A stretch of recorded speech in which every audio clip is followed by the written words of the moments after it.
Hello, Jorbs here. We are looking at Blasphemy right now. Welcome to another Spireside chat. We've been working our way through all of the Watcher cards. Watcher is the new official character for the game. Recently released to the main branch on the PC. Has been in the beta branch on the PC, which is free to play with a code to the game for a few months now, but fully released on PC and will be coming to the other platforms soon. When you look at Blasphemy, first off, we should probably explain some of the basic things about what this card actually means.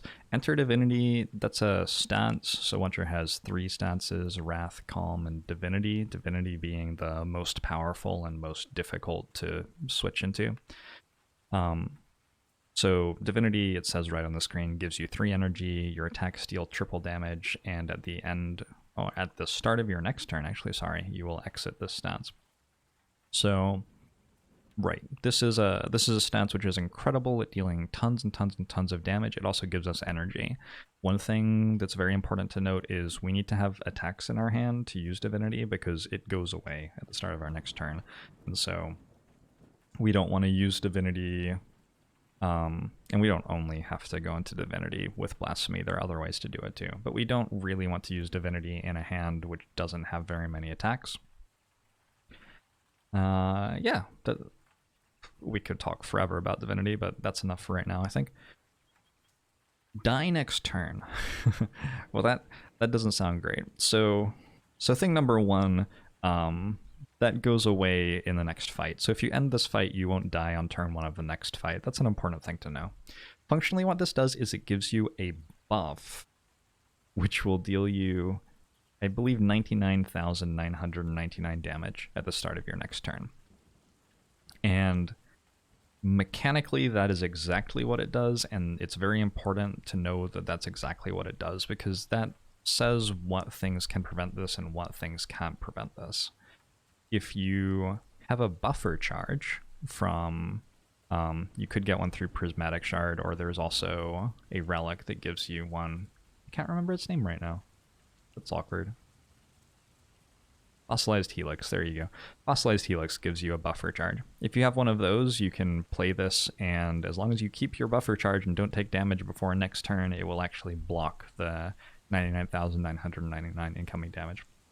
But a lot of people look at this and they're like, is an artifact charge going to block this? Will orange pellets cleanse this debuff? And the answer is no, because it's actually not a debuff. It's coded as a buff, deliberately to make it harder to avoid. And then this card exhausts, which is actually a big deal. In development, this card didn't exhaust for a while, and you could use it to go infinite pretty easily, because you'd play it, you get your 3 energy, you'd play some draw cards and get it back again, and then you could have left Divinity, and then you enter Divinity again. Worth noting perhaps that entering Divinity twice, if you're already in Divinity, if you play a second Blasphemy, it won't give you 3 more energy. So you have to leave the stance and then go back into it again. That can trip people up sometimes. So that's what Blasphemy does mechanically. Now, in terms of a Watcher run, what does this card do? Something that I've seen some people make a mistake in evaluation by doing is they think about like the end game, like if I'm fighting the Time Eater or the Heart or whatever, this card doesn't do very well for me because I'm not going to be able to kill it when I enter Divinity, and then I'm going to die. And so they get stuck on this evaluation of a card relative to how well it does at the end of the game, which leads to them making a misjudgment of how good the card is. This card is very, very, very good. The thing it's good at, though, is like it kills Gremlin Knob, or it kills Lagavulin, or it kills Slavers, or it kills basically any fight in the game before 450. This card, with a reasonable amount of support, can kill. When upgraded, this card gains Retain, probably something I should have said before I told you the evaluation, and this just makes it all the more good, because this is one of the best upgrades in the game, I think, actually. When you draw this card, now you can hold on to it until you get the first turn that you get where you can win the fight, which is commonly going to be obvious. You may need a spreadsheet to do the math, but commonly you will have the cards in your hand and you can like add it up and be like, oh yeah, if I play Blasphemy and then play these cards, I will win. Sometimes it's awkward, and sometimes you like have cards that draw cards in your hand and you can't tell for sure if you should play Blasphemy or not. Like if you have a Cut Through Fate, for example, or a Wheel Kick, that would have been closer. But if you have a Cut Through Fate, you'll maybe want to play Blasphemy before this, but then you'll have to hit another attack off the Scry 2 and then draw a card. So it can be a little bit iffy, but hopefully you're not going to be in that situation, or if you are in that situation, you can perhaps delay a turn and play it safe. Yeah. Generally, I would say a card that wins almost every fight up until floor 50 is pretty good. And the way that this is powerful at the end of the game is that it makes it so you don't have to add as many cards which are good at the early fights to your deck. So when you get to the Time Eater or the Heart or whatever, your deck doesn't have a bunch of cards that sort of resemble maybe Strike Plus sort of cards, or something like that. To give an Ironclad example, if you have an Immolate, maybe that's not a great card in late game boss fights, but it means you don't have to take like 2 Cleaves or something. And the 2 Cleaves would actually be worse once you get to late game. I think this card is interesting to compare to Hyper Beam, which I think often sort of functions in the same way. I see a lot of people being very dismissive of Hyper Beam, but this card, especially when upgraded, with support that sometimes can show up, like a Pen Nib, for example, or a Necronomicon. This card can be worth having in your deck because it just blows up some hallway fights and elite fights that are difficult to deal with without it. And so, by merit of having it, all of a sudden you're more free in how you can path through acts. You take less damage in the fights that would have been bad for you otherwise.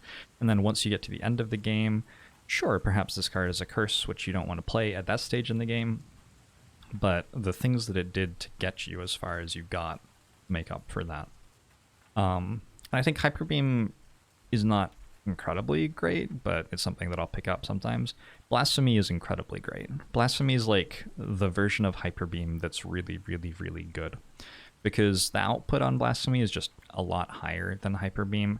There are cards for Watcher, like Wheel Kick works incredibly well with Divinity, because not only are you dealing 45 damage or 60 damage upgraded before counting strength or vulnerable or anything, but also you're drawing 2 more cards to spend your 3 extra energy on. Keep in mind that Calm stance for Watcher, if I have a, where's it, Calm? When you exit Calm stance, you gain 2 energy, and so Calm into Divinity can give you an even bigger turn where you have 2 more energy to work with. Watcher does have a slight shortage of AoE damage cards, I would say, but Conclude is one that is going to be dealing 36 damage to all enemies, if coupled with Blasphemy, which is that's actually 2 more than Hyper Beam, right? Hyper Beam upgraded is 34. So we take this like rare card and upgrade it, and it actually deals less damage than the uncommon card, which we didn't bother to upgrade yet. Although once upgraded, now this is dealing 48 damage to all enemies. So Conclude and Blasphemy, if you have them in your deck, all of a sudden you like walk into a Slavers fight, and all you have to do is draw them both and win. 48 damage plus anything else is going to kill some Slavers for you. So this card's very, very good. It's a card that's so powerful that it can make the first half of a run feel irrelevant sometimes. And Watcher's the only character, I think, where I play runs where the first half of them feels way too easy and is sort of boring, but then the second half is hard. And cards like Blasphemy are a large part of that. This is an absolute truck early in the game. And when you take it, you get to do things like path into elites far more aggressively, choose not to take cards which would be okay now, but won't be the best cards later.